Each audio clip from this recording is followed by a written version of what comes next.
of his room, watching the dust motes dance in a single shaft of sunlight. On his nightstand, the digital clock blinked 8:15 a.m., 15 minutes past the start of his first lecture. The weight of the day felt like a heavy woolen blanket, pinning him to the mattress. It wasn't that he didn't care. It was that the distance between his bed and the world felt like an ocean he wasn't ready to swim. From his window, the Summit Academy sat perched atop the highest cliff in the coastal town.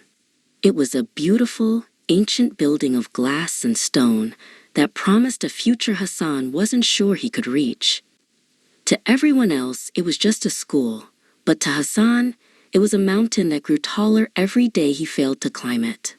He watched the tiny figures of other students moving toward the gates like a line of determined ants. Instead of the academy, Hassan found himself at the old stone pier.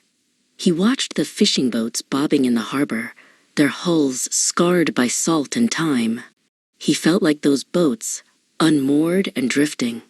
Being absent was becoming his default setting, a shadow that followed him through the quiet streets, while his classmates were busy learning the mechanics of the stars and the laws of the land. "The tide doesn't wait for the boats to feel ready," a voice said. Hassan looked up to see Sammy, a classmate who always seemed to have dirt on his shoes and a book in his hand. Sammy sat down on a nearby bollard, his backpack slung over one shoulder. He didn't look at Hassan with judgment, but with a quiet curiosity that made Hassan want to look away. "I missed the morning climb," Hassan admitted, his voice barely a whisper against the sound of the waves. Sammy nodded, looking out at the horizon where the blue of the sea met the blue of the sky. "It's a steep walk," Sammy agreed. "But the air is different up there. You can see the ships before they even know they're coming home. You miss the perspective when you stay down here in the salt." The next morning, the alarm chirped at 7 a.m.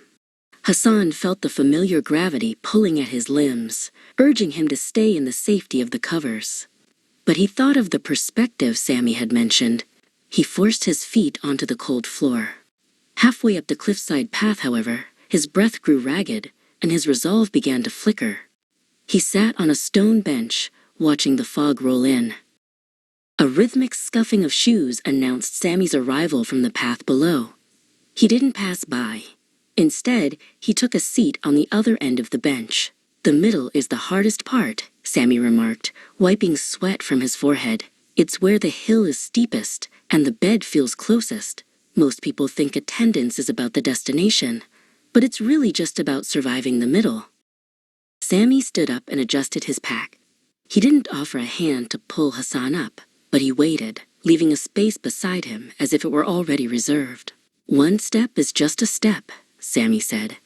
"But 10 steps are a rhythm. Come on, let's find the rhythm." Hassan took a deep breath, the damp sea air filling his lungs, and stood up. They reached the summit just as the bell echoed across the courtyard. Hassan's legs ached, but as he turned to look back, the entire town was spread out beneath them like a colorful map. The harbor, the pier, and even his own tiny window were visible.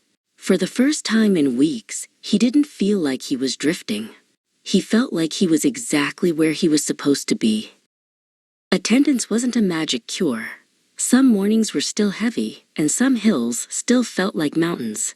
But now, when the alarm rang, Hassan remembered the view from the top and the rhythm of the climb.